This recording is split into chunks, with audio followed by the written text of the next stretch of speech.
Hey everybody, this is Sultanic Thoughts with Nav Sultan, and today I want to talk about a very interesting topic. This is the dark side of traveling for a long, long time. I had an idea for this video about like 5 years ago when I tried to, slow life down and go back to my old life in Toronto after, visiting 50 countries and, pretty much living out of a suitcase for 6, 7 years. And I just kind of want to talk about some of the troubles with it. So, to start, I'm going to go with my travel story.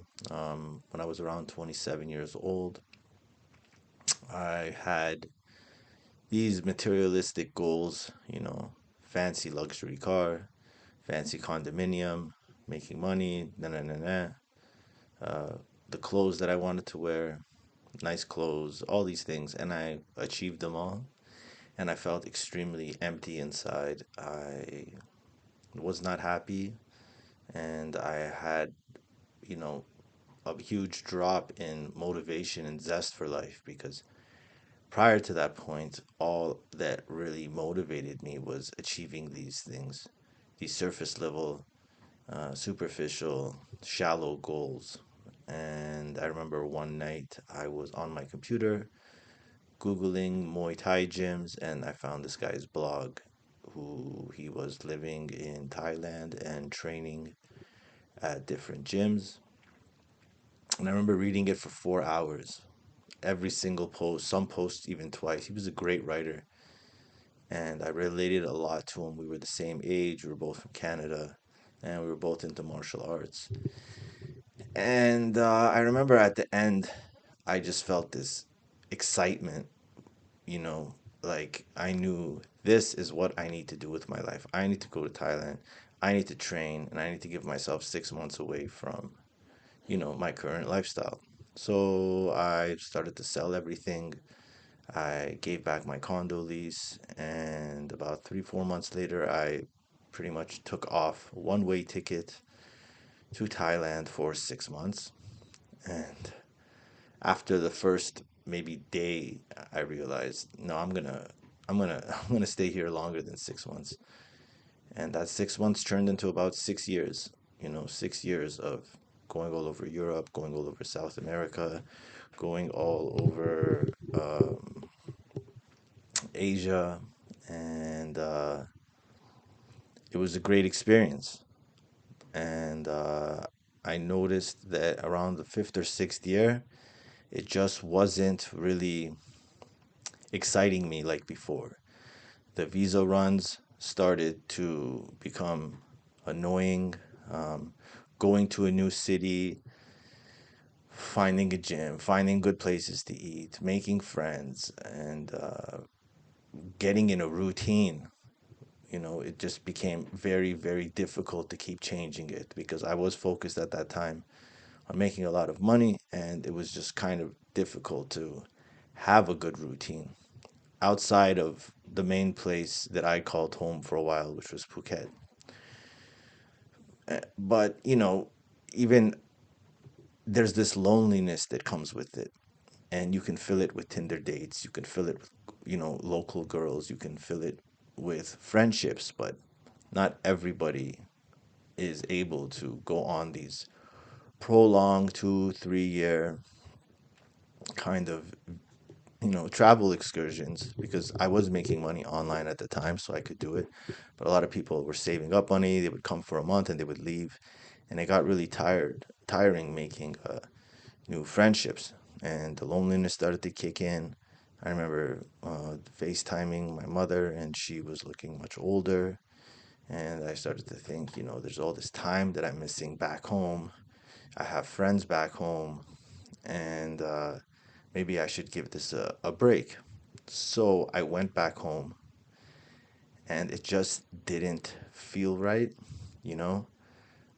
I had changed so much, yet, the old friends, the family members, they hadn't really changed. And I had, you know, shed a lot of bad habits from the old me. And now when I came back to, the city I grew up with around my friends and family, it's like they want to hold me to my old self, and that's what people do. When people known you a long time, they've known your teenage years, they've known your younger adult years, they know about all your fuck ups, they've screwed up with you. They have they have a view of you, and it doesn't really change. It's not like a malleable view. They kind of stay rigid in it. It's kind of like, when a girl has a bad reputation for sleeping around, in high school, for example, even as she gets older, all the people that knew her in high school still look at her the same way. Even if she stops, she got married, she settled down. Those experiences that people hold on about you, they don't really go away.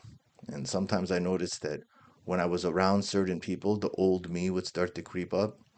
Maybe that's the law of expectations. And I didn't really like it because I did become this more calmer, um, intelligent person traveling around.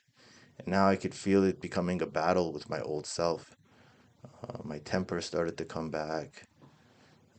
Some self sabotage, dysfunctional patterns that I had prior to leaving started to creep up. And this is one of the things that is a blessing when you travel. It's that when you're going to these new places and you're meeting new people, people don't know who you are. They're very open minded to who you can be. And you have this space to create, a better version of yourself because they're acting like a blank sheet of paper. And I noticed that, some of the best versions of myself came out when I was around new people who didn't know me, didn't know my teenage years, didn't know my young adult years, didn't know about all my prior dysfunction. And yeah, that's one of the things you notice the most is how you kind of your old city, whether it's the environment, whether it's the people, it can kind of pull your old self back into you. And I main thing I noticed was that, I come from a family with a very scarcity mindset, and my abundance mentality started to diminish. I started to think more scarcely. I started to think that, if I want to make money, I gotta work, I gotta get a job, I gotta do all these things that, the prior 6 years showed me that I don't need those things to produce income. And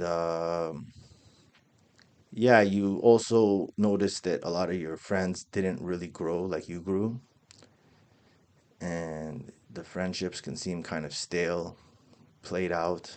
Um, they're not what they used to be.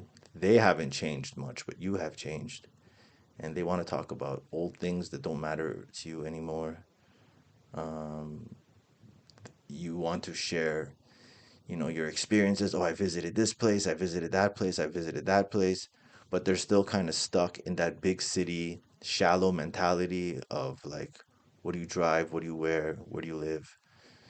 And, when you kind of travel a lot, you have to adopt some kind of minimalistic thinking. You don't want to be jumping around island to island with 3 suitcases. You need only one pair of slippers, you need one pair of shoes. You want, clothes that last you about 10 days so you can do laundry, once a week or whatever. You have to give up the excess and travel light because it is annoying going to airports and checking in extra bags and you know you hop on an island and now you need a taxi. You can't just jump on the back of a motorbike with your duffel bag. And minimalism is not really respected in big cities. It's not really respected around, materialistic people. They have like a negative view about it, but it is one of those things that makes your life a lot simpler and easier. So, when I'm back in my city, I have to kind of drop this minimalistic perspective. I have to now go and get, a 1 year lease. I got to go get the car. I got to go do all these things because if you don't get them, people do not really respect you and opportunities dwindle. Women aren't going to really deal with you if you don't have your things together. And it forces you to give up that freedom you had where, at any time, any place, you could just pack your suitcase, get on a plane, and go somewhere new. Now you have, a 1 year lease. Now you have, car payments. And it's very hard to adjust to this. There is this lonely, silent sadness, I guess you want to call it, that only you understand. And maybe friends that you've made along the ways of your travel who have also tried to adjust to their old life, where no one really around them understands what you're going through. They don't understand the the pain, if you would like to say, of feeling like this city is no longer yours. You're just a visitor. This place is not the same for you. It's not enjoyable anymore. And I kind of had one foot in and one foot out the whole time. And this really, slowed down my growth and my adjustment. And if I can give one main piece of advice is that if you do decide to, stop long-term traveling and settle down in a place, go all in. Don't have one foot in, one foot out, because you will literally waste a year or two even figuring out what you want, if you've decided you're going to take a break, tell yourself how long that break's going to be and really set up your life in the new city for the next, year at least, where you can be comfortable. You're not going to feel inadequate, and you can really give um, that city a real chance. And yeah, I'm trying to think what else to touch on. I have some notes over here. I've pretty much gone through them, but that is the main thing. And I think you will see more and more people discuss this um, because, being a digital nomad now has been a lot easier. It's a lot more popular. I did it when no one was really doing it. It was very, very niche. But now, you have content creators, you have OnlyFans chicks, you have people that sell garbage courses, and they kind of use their travel experience as an attention seeker, attention grabber, to bring them into their funnel and monetize them. And you will see these people at some point go through this themselves. And I think you'll see it become a more popular niche. I want to make more videos about this. I'm just trying to do this one video a day. And this topic, I know I can elaborate on it more.